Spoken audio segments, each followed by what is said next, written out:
If you've played any classic Resident Evil title, then you're familiar with this.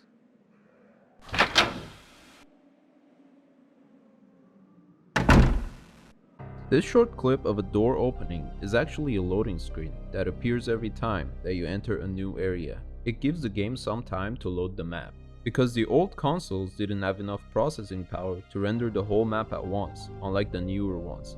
But these loading screens also served another purpose.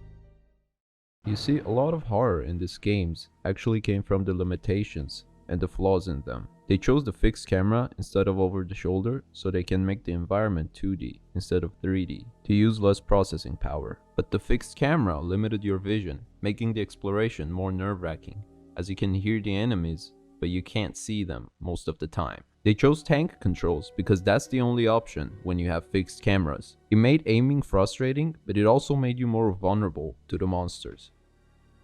And the loading screens. Well, they added suspense. It made you anxious as you open the door and slowly walk into the darkness, not knowing what you'll find on the other side. Is it gonna be a room filled with monsters? Or will you hear the calming music indicating that you're in a safe room? This adds to the horror aspect. But for the most part, these loading screens were similar. They were different doors, but the animations were all the same. Except for one. In the original Resident Evil 2, when you explore the outdoor area of RPD, you come across this electrical room. As you look around, you find some pistol ammo and a typewriter. But the safe room music is not playing and there's no item box. Is this not a safe room? It's a bit strange, but you don't think much of it as there are no zombies. So this room must be safe, right? But as you proceed to exit through the other door, expecting to see the same old loading screen, this happens.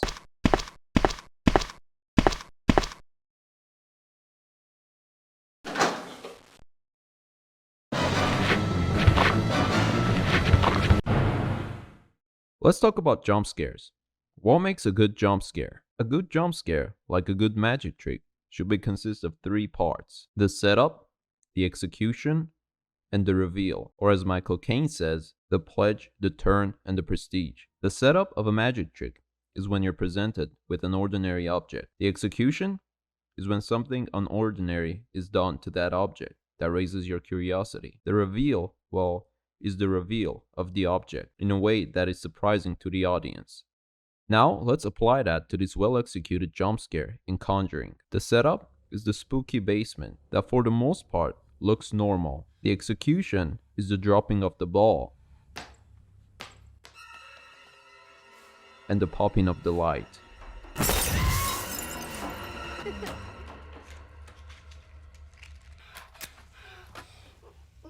And now, when the movie has your full attention, there goes the reveal.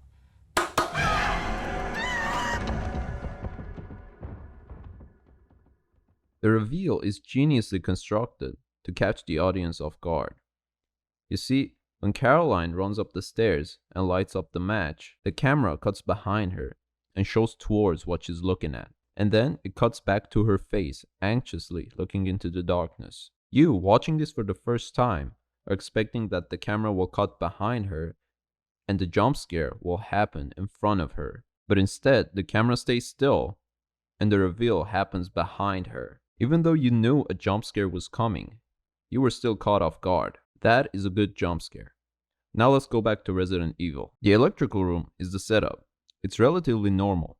The only odd thing about it is that there's a typewriter, but no safe room music and no item box. The loading screen is the execution.